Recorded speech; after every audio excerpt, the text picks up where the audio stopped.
Praise the lord. ప్రభు అయిన యేసు క్రీస్తు నామములో మీ అందరికీ శుభములు తెలియజేస్తున్నాను. మత్తయి సువార్త 3వ అధ్యాయం 2వ వచనాన్ని చదువుకుందాం. పరలోక రాజ్యము సమీపించి ఉన్నది, మారు మనసు పొందుడని యూదయ అరణ్యములో ప్రకటించుచుండెను. మత్తయి సువార్త 4వ అధ్యాయం 17వ వచనాన్ని చదువుకుందాం. అప్పటి నుండి యేసు పరలోక రాజ్యము సమీపించి ఉన్నది గనుక మారు మనస్సు పొందుడని చెప్పుచు ప్రకటింప మొదలు పెట్టెను. లూకా సువార్తలో మనం చూసినట్లయితే దేవుని రాజ్యం అని రాయబడింది. పరలోక రాజ్యమన్నా దేవుని రాజ్యమన్నా ఒకటే. పరలోక రాజ్యమును గురించి లేక దేవుని రాజ్యమును గూర్చి బాప్తిస్మమిచ్చు యోహాను గారు, ప్రభు అయిన యేసు క్రీస్తుల వారు ఇద్దరు కూడా ప్రకటించారు. దేవుని రాజ్యమని, క్రీస్తు రాజ్యమని, కుమారుని రాజ్యమని మొదలగు పదములు వాడారు.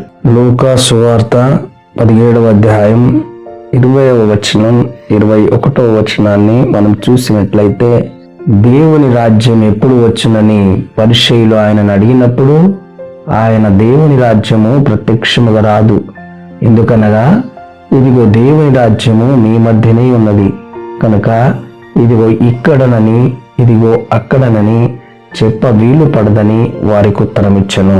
దేవుని రాజ్యం అంటే ఏంటి?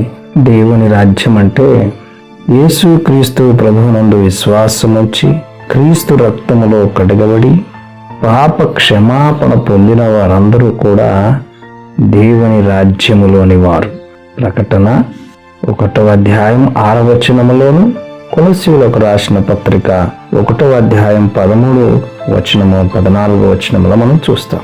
కొరింథీయులకు రాసిన మొదటి పత్రిక 4వ అధ్యాయం 20వ వచనములో దేవుని రాజ్యము మాటతోనే కాదు శక్తితో కూడినది. దేవుని రాజ్యము భోజనము పానము కాదు, నీతియు సమాధానమును పరిశుద్ధాత్మ యందలి ఆనందమునై ఉన్నదని రోమీయులకు రాసిన పత్రిక 14వ అధ్యాయం 17వ వచనం మనం చూస్తాం. దేవుని యందు విశ్వాసం ఉంచినటువంటి దేవుని పిల్లలే ఆ రాజ్యము, అంటే సంఘమే ఆ రాజ్యం.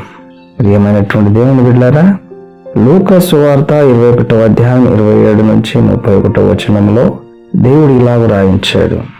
మనిషి కుమారుడు మహిమతో ప్రభావముతో మేఘారూఢుడై వస్తాడనియు మీ విడుదల సమీపించుననియు చెప్పుచు మీరీ సంగతులు జరుగుట చూచినప్పుడు దేవుని రాజ్యము సమీపమాయనని తెలుసుకునుడి అంటున్నారు.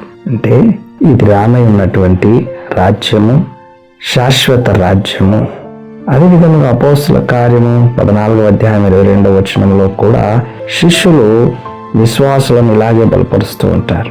అనేక శ్రమలు అనుభవించి మనము దేవుని రాజ్యములో ప్రవేశించవలెను అంటున్నారు. కనుక ఇది రానై ఉన్నటువంటి రాజ్యము. ప్రకటన గ్రంథం 11వ అధ్యాయం 15వ వచనములో ఉన్నట్లుగా క్రీస్తు వచ్చి ఈ లోకాన్ని పరిపాలించనై ఉన్నాడు. అదే దేవుని రాజ్యం.